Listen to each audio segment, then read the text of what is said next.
What's going on, y'all? It's Kel with Plot Blaster.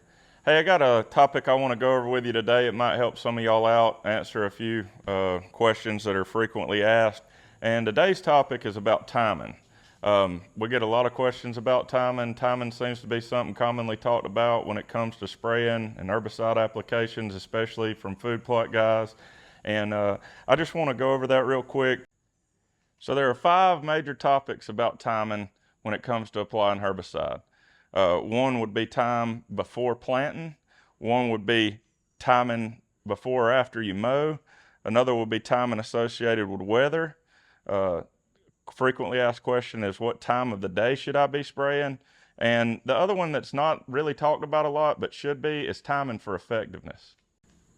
So, time before planting. How long do I have before I want to plant my fall plots to get my herbicide applied and get my plots burned down? May that be burning down an existing summer plot or burning down the weeds and things that have grown over the months that your fall crop has died off and other things have came into your food plots. As food plot guys, we always seem to be working with limited time. Some of us are weekend warriors. Some of us have a deer camp that we're not at all the time. We plan a work weekend. We get over there. We got to get it done. So you're trying to plan and get this stuff done accordingly. You know, general rule of thumb anywhere in the country is trying to get your fall plots in 60 days before you have your first frost. So in the southeast, we like to try to get everything burned down if we're going to do conventional planting methods, tillage methods, whether that be disking, tilling, whatever. We like to try to have that done before Labor Day. That gives us some time to get all that other stuff done and get our plantings done mid-September. So if you're in the southeast, try to get your spraying done before Labor Day if possible. If you are planning on disking up your plots and stuff like that, getting everything burned down and dead will allow it to be incorporated into the soil a lot easier. It's also going to take less energy from your soil to break down brown matter than it will green matter, so you're going to get better results, and it's probably going to disc in with less passes. You may only have to go over it once or twice, where if you've got a bunch of green stuff and you don't spray, you're going to have to go over it 6, 8, 10 times to try to get that stuff done. Every pass you make with a disc air is just making more and more compaction right below the surface. So keep that in mind. Try to get it sprayed. Try to get it sprayed before Labor Day if that's the approach you're taking. If you're doing a no-till, and you're going to say do a throw and mow, or you're spraying ahead of a grain drill, or whatever it is that you're going to do, and try to do some no-till planting, you got a little bit more grace period there. But we do like to try to spray ours about 10 days before we plant, whether that be using whatever herbicide we try to use. Most of them we find effective within 10 days or so. So, you got a little bit more time. If you can't get everything sprayed before Labor Day, you can't get everything done and dished up and all that in time, and you're just trying to get some quick and easy throw and mow plots in. I'll do a video on that later on. I do a lot of them. About 10 days before you plant is whenever you want to be trying to do that.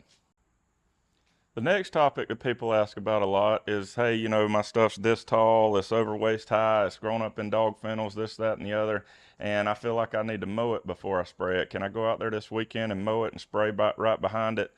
The answer is yes, but it's not ideal.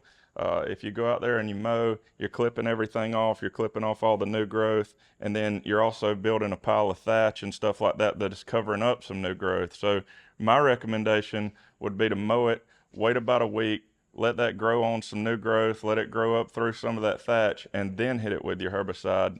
I don't like doing it the same day. If you do have to mow, go ahead and give it about 7 to 10 days prior to spraying so that you can get some new growth on the stuff that you're trying to kill. Let it come up through that thatch and let that stuff be there. It's not going to hit it if it's trying to spray through everything that you just clipped that's laying on top of it. That's important to me.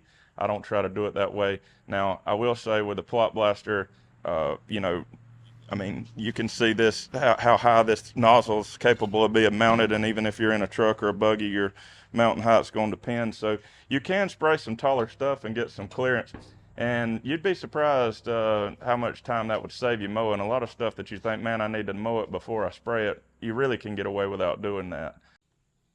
The next question is going to be timing in association to weather. So it's going to rain this afternoon.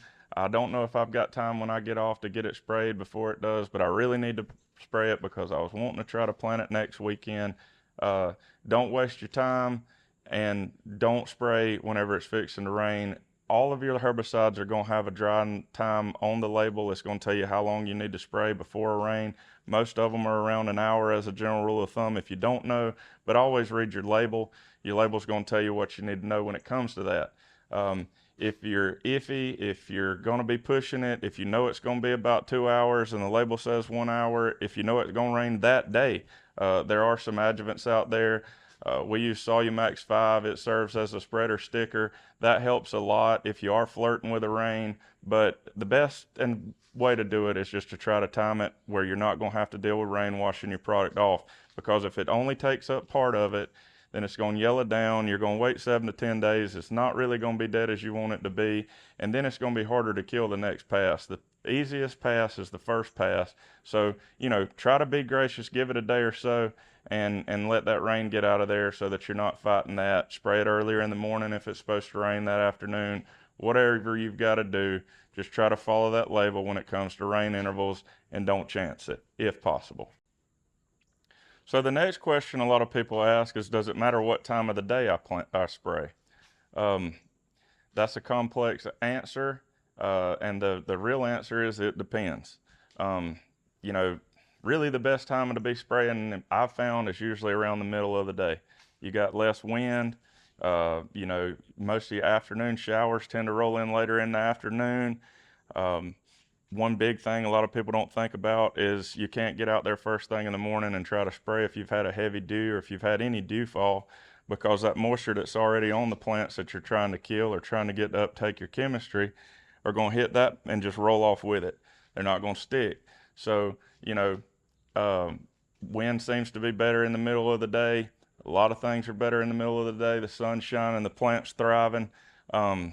You might have to miss gun smoke, but that's really when you could do it and not have all these other factors involved. But keep in mind dew. If you do have a lot to do, keep the dew in mind whenever you start getting out there. If you're running through it and your tires are getting wet, your legs are getting wet when you walk through it, more than likely your chemistry's not going to stick to that like it should. So try to let the dew dry, try to let the conditions be right. Try not to do it when it's really windy. Try not to do it late in the afternoon whenever thunder showers are subject to roll up on you. All right, y'all, so the last topic about timing is timing for effectiveness. This is something a lot of food plot guys don't consider. A lot of people spray and they wonder, why did it die? Why did it not do well? Why didn't it take it up? I didn't mix it strong enough, whatever the case may be. The plant will not take up that chemistry properly if it's not growing and thriving. If you walk out there and it hadn't rained in 8 or 10 days, everything's dry, you're kicking dust, the plants are wilted, they're brittle, they're yellowed up, they're not going to take up your chemistry. In your mind, you may think, hey, I'm fixing to go through here with my plot blaster, I'm going to put some water on it with my chemistry and this solution, and it's just going to soak it up because it's starving to death for water. That's not the case. It only takes this stuff up well and proper whenever it's growing and thriving. So if it's been bad dry, you might want to wait a couple days on the rain and then spray there directly after when that plant's doing better and it's trying to grow and thrive. That's whenever you want to apply your chemistry.